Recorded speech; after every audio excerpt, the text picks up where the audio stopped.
What if the mess isn't the problem? What if the mess is the point?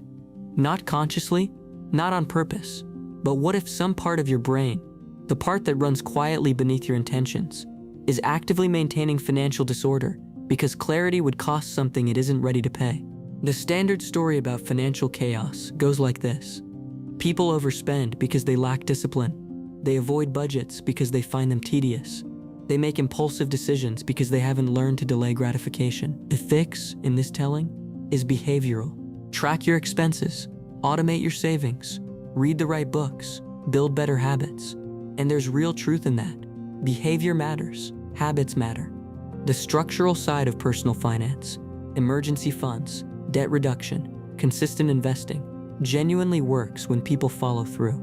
Nobody serious disputes that. The mainstream framing treats financial chaos as a skill deficit. You don't know enough, or you don't apply what you know consistently enough. So the solution is more knowledge and more willpower. This model is clean, it's intuitive. It maps onto how most of us were raised to think about self-improvement. And it captures something real, but it leaves out a mechanism that sits underneath behavior, one that doesn't respond to better spreadsheets or stronger intentions. A mechanism that, under certain conditions, makes clarity feel more dangerous than confusion. Here's the part that doesn't fit the standard model. For some people, financial disorganization isn't a failure to get organized. It's a function. It's doing something. The key word is avoidance. Not avoidance in the casual sense, procrastinating on a task you find boring, but avoidance in the neurological sense, the brain routing attention away from something that carries threat. When financial clarity would force a confrontation with a life that isn't working, a career that feels meaningless, a relationship that's wrong, a self-image that can't survive honest inspection, the brain has tools to prevent that confrontation. Chaos is one of them. Keep the surface complicated enough, and the deeper question never has to surface. The pattern shows up in a specific way. The person who can't stop checking their bank balance compulsively, yet never actually changes anything.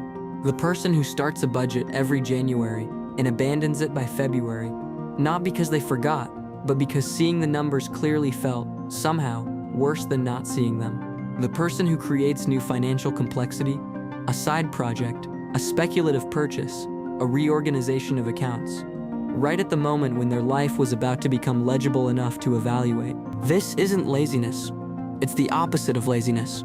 The brain is working very hard to maintain a specific kind of not knowing. The contrarian insight here isn't that financial habits don't matter.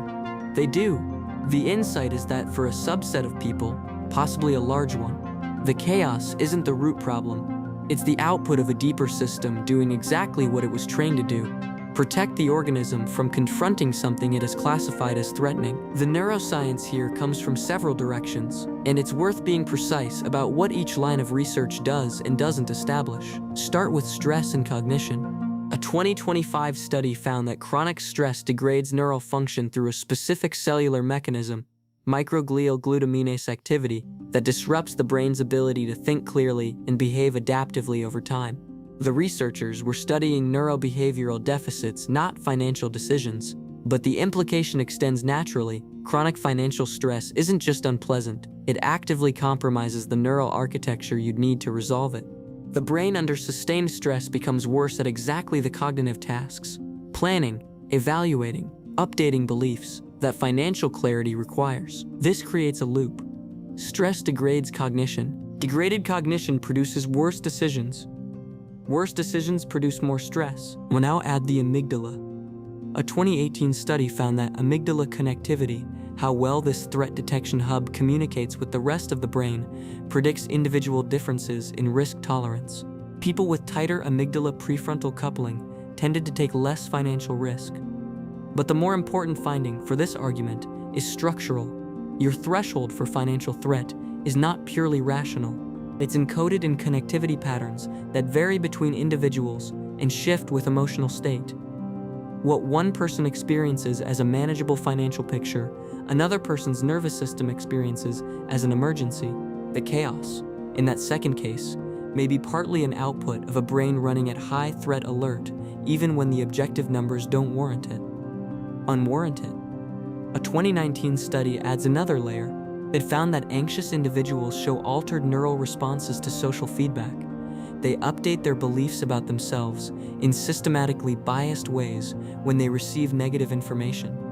Apply that to financial self-assessment. If your anxiety leads you to process evidence about your financial situation in a distorted way, catastrophizing what you see or defensively discounting it, then the clarity you think you're seeking may never arrive intact. The data lands differently in an anxious brain. There's also research on how the ventromedial prefrontal cortex shapes economic decisions, the region associated with integrating emotion and value in choice. When this region functions differently, people make economic decisions that look irrational from the outside, but follow their own internal logic. None of this research proves a theory about financial avoidance specifically. That's important to say. What the evidence does establish is a plausible mechanism. A brain under chronic stress, with elevated threat sensitivity and disrupted cognitive function, is fully capable of generating the behavioral patterns we label as financial chaos, without those patterns being random and without them being easily fixed by willpower or information alone. So what does this mean for the way you understand your own financial life? One reframe worth sitting with. The next time you notice yourself creating complexity rather than reducing it, opening a new account, researching a financial product you don't need, reorganizing instead of deciding, it's worth asking what that activity is replacing. Not accusingly, genuinely. What question does busyness make it easier not to answer? Think about what financial clarity would actually reveal in your life right now. Not just the numbers. The numbers point somewhere. They point toward a job you've been tolerating too long, or a place you've been living out of inertia, or an identity you've been maintaining that the numbers quietly contradict. That pointing is the threatening part. The chaos, one interpretation goes, is what stands between you and having to look at where the arrow lands. There's a version of this from the evolutionary angle worth considering. The hardware running your financial anxiety is ancient. It evolved to detect physical threats, scarcity, exclusion, predation. It was never calibrated for spreadsheets or mortgage rates or retirement timelines. The mismatch between the urgency your nervous system generates and the actual nature of the problem is not a character flaw, it's a lag. 200,000 years of evolution encountering a world that changed faster than it could follow. This doesn't make the anxiety less real, but it means the solution may involve working with the nervous system, not just against the behavior it produces. Here's where the argument runs out of clean resolution.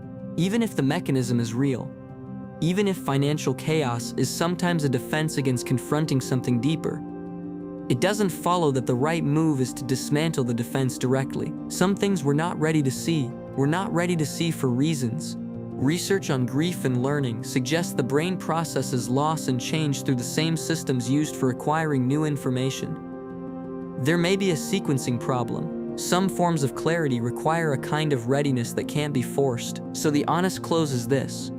If your financial life is chaotic, better habits probably will help. And the evidence also suggests the chaos may be protecting something. Which of those is more true for you is a question only you can sit with. And maybe the sitting is where it starts. The research behind this video draws from BMC Health Services research, Epilepsy and Behavior, E&B, Scandinavian Journal of Primary Healthcare, Neurotherapeutics, the Journal of the American Society for Experimental Neurotherapeutics, Current Opinion in Psychology, Chronic Stress, Thousand Oaks, California, Neuropsychologia, Neuron. Every claim traces to a published source. Full citations are in the description below. If the way this channel thinks about neuroscience resonates with you, subscribing helps this work reach people who'd appreciate it. New videos on the science of mind every week.